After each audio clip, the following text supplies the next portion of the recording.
is fourth or ported? Oh, it's ported. So there's not a seal? So 2 in the 6 case. 4 case.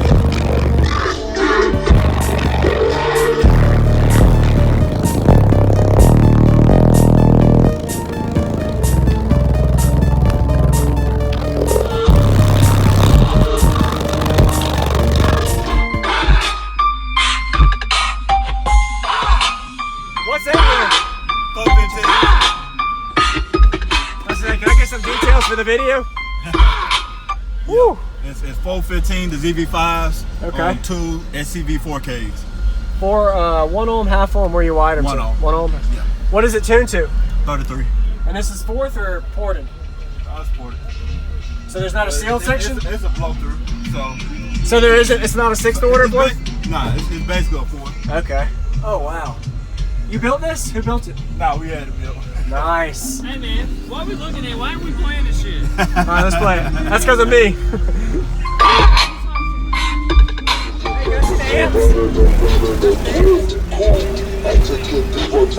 Won't be able to get a good view.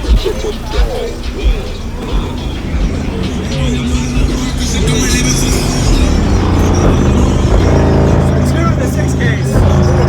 4 case. That's all I need. It's still a work in progress. It's still loud. Closer.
Holy crap, that's loud.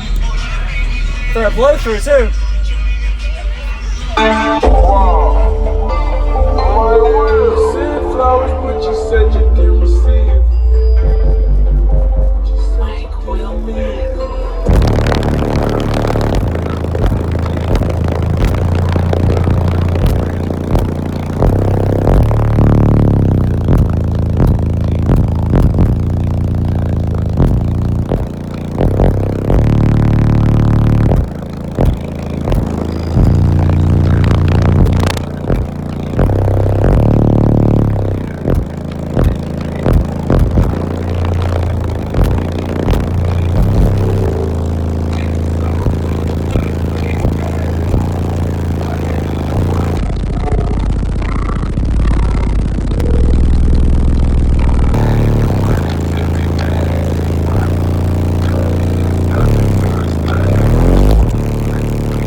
do battle on 20 hertz. Dude, 20 hertz is still bandwidth. I think he's having a little too much fun. Oh, you don't see this every day, man. Like having your bass head. Yeah, you don't see this every day, so I'm loving it.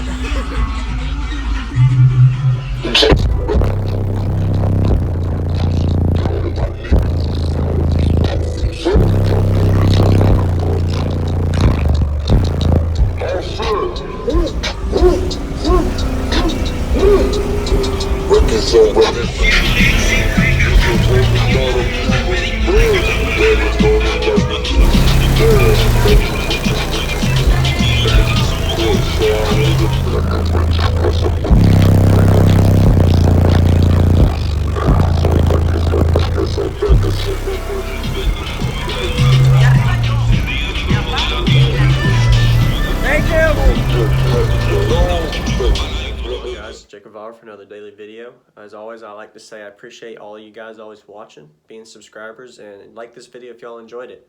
And today's system, he had 415s and a huge truck blow through, playing super crazy lows down to 20 hertz full tilt. Couple of things. First off, I'll go ahead and do my daily shout out. Daily shout out today is going to go to Black Nasty Cavalier. That's his channel name. He said, hey man, a shout out would be nice. I got 2 Sundown SA12s on a 1200 watt amp right now, in the process of buying 2 audio pipe 2Ks and getting ready to hook up another battery. So yeah man, sounds like you got a good system upgrade you're working on there, Black Nasty Cavalier. I appreciate you watching. There's your shout out, and thanks for being a subscriber. So I got 2 topics to discuss today. One of them is basically simple, common sense to a lot of bass heads, but still a topic to bring up. System was playing down to 20 hertz really solid in this system, but how do you know when you're at XMAX? Or in other words, how do you know when your sub is bottoming out or going to its limits, mechanical limits or its excursion limits? So first off, what is XMAX? XMAX is normally it's normally rated in millimeters. For example, these subs, I think they're 34 millimeters. So how much the cone can travel one direction is the maximum amount of basically the XMAX would be the maximum reach this cone can react to or extend in one direction without either popping, breaking, or basically getting to the mechanical limit of the coil expansion plus how the suspension reacts with the cone. I don't know much on it, but that's basically what XMAX is.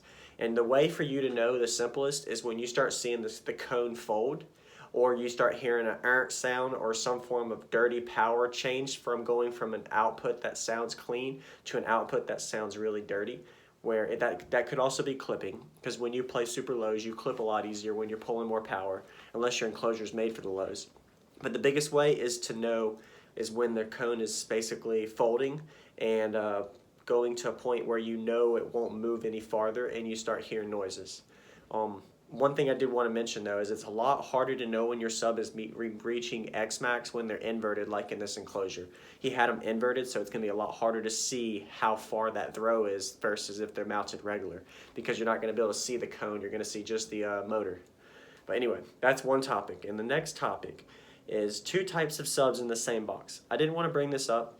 I don't like dissing people's systems. This is an awesome, crazy, loud system in a blow-through. But I think he had 2 Zv5s in the back, and then he had 2 I think they're NSV3s in the front. Nothing wrong with running 2 different type of subs. Maybe I could be wrong, but just in general topic, not this system. Running 2 different subs in the same enclosure, as long as the impedance is the same and the ratings, even if they're off, to make it work. I've seen it happen plenty of times in builds I've posted. There's nothing wrong with putting 2 subs in the same box to make it work, but it's best to utilize for efficiency as well as how subwoofers react, because they're different schematics and the way the engineering design is and how the subwoofers react to each other. And they could be battling each other depending on how let's just use the XMAX example. One subwoofer's XMAX is 23 and one is 32 or 33. So the 33 is going to be moving more than the 23 or 22. So it's going to be basically they'll be fighting each other, but you're still going to get output. You're not going to really notice it until you change to the same sub match, and then you're going to notice you're probably getting louder, most likely, because you're going from off 2 different level subs to 1 level sub with multiple subs with the same enclosure. So it reacts differently. But at the end of the day, as long as you fill the holes and you have the subwoofers moving at the same pace and they're not opposite phase, so they're not battling each other, you should be fine. But in general, you wouldn't want to run 2 subs at once. A lot of guys that are budget, they had a 12 in their trunk and they wanted to have 2 and they just added another brand. They couldn't get the same brand. So they make it work. There's nothing wrong with that for a daily driver. But for competing or getting the most out of your setup, you never would want to do that. But it could work as long as your impedance is the same. Anyway, enough talk for the day. Appreciate you guys watching. Once again, Black Nasty Cavalier, thanks for watching, man. Stay tuned until